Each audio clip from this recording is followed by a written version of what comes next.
দেখো আমরা এরপরে লিখি, খেয়াল করো O2 এর সংকরণ অক্সিজেন,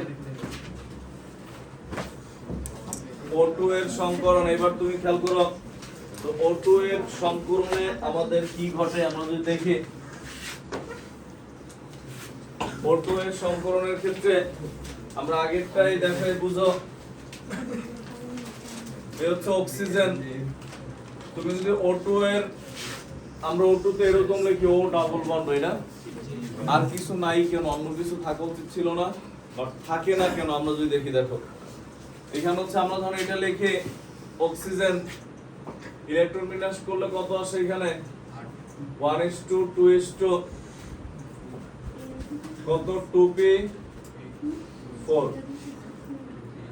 যদি আমরা ভেঙে লিখি, দেখো আমরা যদি এটা ভেঙে লিখি তখন কি আসে, দেখো এই পিতে কয়টা? চারটা নাকি? পিতে যে চারটা আছে এদের মধ্যে আমরা ভেঙে লিখি, প্রথমটায় কয়টা হবে? দুইটা, পরে একটা। এদের মধ্যে তো আবার সংকরণে অংশগ্রহণ করে না, তাহলে করবে কারা? সবসময় বাদ গেলে শেষেরটা বাদ যাবে, তিনটা। এখন আমরা এই লিখলাম 2s2 2px2 2py1 2pz1। ভালো করে খেয়াল করো, এরা যুক্ত হয়ে সেম জিনিসই উৎপন্ন হয়েছে আমাদের। এই হচ্ছে অক্সিজেন, এটা তো 2pz, আর এখানে টোটাল অরবিটাল কয়টা? একটা, দুইটা, তিনটা। তিনটা অরবিটাল না? ইলেকট্রন কয়টা? 2 2 4 1 5। তিনটা ঘরে 5টা ইলেকট্রন, তার মানে সবার একটা একটা দেওয়ার পরেও আরো দুইটা থাকে, তার মানে একটা সিঙ্গেল, আর তিনজন আর দুইটার মধ্যে কি দুইটা করে। তখন হচ্ছে এটা সিঙ্গেল রাখলাম, এই দুইটা আমরা ডাবল ডাবল লিখলাম। বুঝছি কেন? হ্যাঁ বুঝছি তো কেন? দেখো এখানে টোটাল কয়টা? তোমার টোটাল অরবিটাল উৎপন্ন হইছে, sp2 উৎপন্ন হইছে মনে করো এরকম তিনটা, তখন 5টা ইলেকট্রন বসানো লাগবে। তাহলে বসাও তো, সবার মধ্যে একটা একটা বসাইলা, এরপর আরো দুইটা থাকে, তার মানে কি এটার মধ্যে আরেকটা এই, তার মানে একটা সিঙ্গেল থাকে, দুইটা কি থাকে? ডাবল। বুঝছি আমরা? আর একটা তো অসংকরিত। এরপর এইখানে আমরা লিখলাম অক্সিজেন, এটা ডাবল, এই দুইটা কি সরি এটা সিঙ্গেল রাখলাম আমরা। দেখো এটা সিঙ্গেল, আর বাকি এই দুইটার আমরা কি করে দিলাম? ডাবল ছিল। এই হচ্ছে আরেকটা অক্সিজেন, দেখো এইটা সিঙ্গেল, এগুলো সব কি ছিল? ডাবল।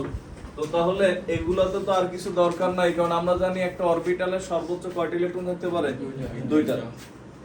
এরা যখন শেয়ার করে, এর তো এমনি ডাবল ছিল, হাইড্রোজেনের দরকার নাই, হাইড্রোজেনের দরকার নাই। এই হচ্ছে অক্সিজেন, এই হচ্ছে অক্সিজেন, এই হাইড্রোজেন তো দরকারই নাই, নিজেরই কয়টা আছে? হাইড্রোজেনের সাথে শেয়ার করছিল কেন? ডাবল হওয়ার জন্য, তো নিজেই ডাবল আছে। দেখো দেখো এই ক্ষেত্রে একটা একটা করে শেয়ার করছে, তার মানে কি? দেখো এই হচ্ছে সিগমা বন্ধন, এই হচ্ছে পাই বন্ধন, এছাড়া তো আর কিছু নাই। এই কারণে এই যে একটা সিগমা বন্ধন, একটা পাই বন্ধন, আর কিছু নাই। এখন তাহলে এই একটা অক্সিজেনে এবার যদি আমরা লিখি sp2 বন্ধনে একটা, sp2s বন্ধন 0, সিগমা বন্ধন কয়টা? একটা, পাই বন্ধন একটা, বন্ড পেয়ার ইলেকট্রন 1 + 1 মানে কয়টা? দুইটা। লন পেয়ার কয়টা? একটা অক্সিজেনে মুক্ত জোর কয়টা? দুইটা। আর একটা অক্সিজেনে কয়টা? দুইটা। তার মানে এখানে আমরা এরকম লিখি 2 + 2 মানে কি? 4টা। মানে প্রত্যেকটা অক্সিজেনে মুক্ত জোর কয়টা করে? দুইটা করে। এর বন্ধন কোণ, এই কোণটা কত ডিগ্রি? একটু আগে আমরা যে লিখছিলাম, একটা ছিল 180, একটা ছিল 120। এখানে তো কোনো অন্য কোনো মৌলই নেই, আছে? তার মানে কোণ কত ডিগ্রি? 180 ডিগ্রি।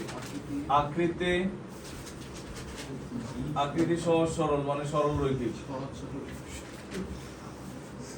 সরল রৈখিক। বুঝছি আমরা?